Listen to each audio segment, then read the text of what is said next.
Hi friends, కొందరు వ్యక్తుల్ని చూస్తూనే అందరూ వెల్కమ్ చెప్తారు. వాళ్ళు చెప్పేది వినడానికి చాలా ఆసక్తి చూపిస్తారు. వాళ్ళకి అతి మర్యాద చేస్తారు.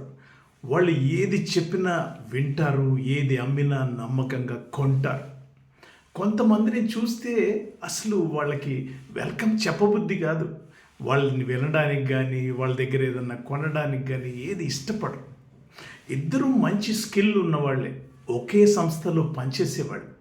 కానీ ఈ వ్యత్యాసం ఎందుకు? మనుషులు మన స్కిల్కి కానీ మన వేరే వాటికి కానీ వాళ్ళు పేమెంట్ చేయరు మై డియర్ ఫ్రెండ్స్. మన ఉత్సాహానికి, ఉత్తేజానికి, మన వైఖరికి, మనం చూపించే ఎనర్జీ లెవెల్స్కి ఆకర్షితమవుతారు.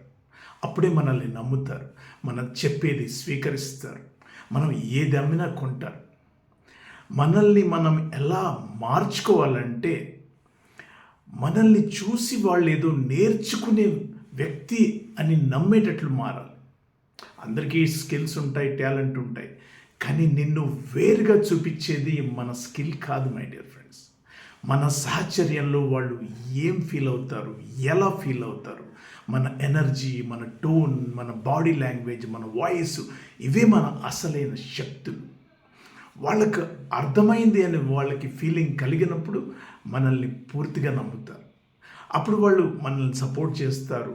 అసలు మనల్ని విడిచి పోలేరు, మన దగ్గరే ఉంటారు. ఎప్పుడు మనకి దగ్గర అవ్వడానికే ప్రయత్నం చేస్తుంటారు. అందుకని ఎప్పుడు ప్రొఫెషనల్గా కనపడాలని కాకుండా వాళ్ళల్లో ఒక మనిషిగా, వాళ్ళ ఫ్యామిలీ సభ్యుల్లాగా, వాళ్ళ మంచి కోరే వాళ్ళలాగా, వాళ్ళ వెల్ విషర్ లాగా మనం కనపడాలి. అందరూ కూడా కమ్యూనికేషన్స్ కోసం చూడరు, కనెక్షన్స్ కోసం చూస్తారు. మనం వాళ్ళకి ఎక్కడ కనెక్ట్ అవుతామా అని చూస్తారు. మనం కనెక్ట్ అయితే చాలు, నటించాల్సిన అవసరం లేదు. జెన్యూన్గా, నిజంగా వాళ్ళ ప్రాబ్లమ్స్ సాల్వ్ చేయడానికి మంచి సొల్యూషన్ ఇచ్చే మనిషిగా మనం కనిపిస్తే చాలు. స్పష్టంగా కనిపిస్తుంది. నటన చేసే వాళ్ళ దగ్గర అది కనిపించదు, జెన్యూన్గా ఉండే వాళ్ళ దగ్గర అది కనిపిస్తుంది. అప్పుడు మన ఫాలోవర్స్ని మన ఫ్యామిలీగా మార్చేస్తుంది my dear friend.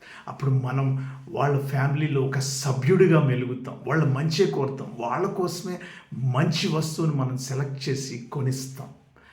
That is real salesmanship.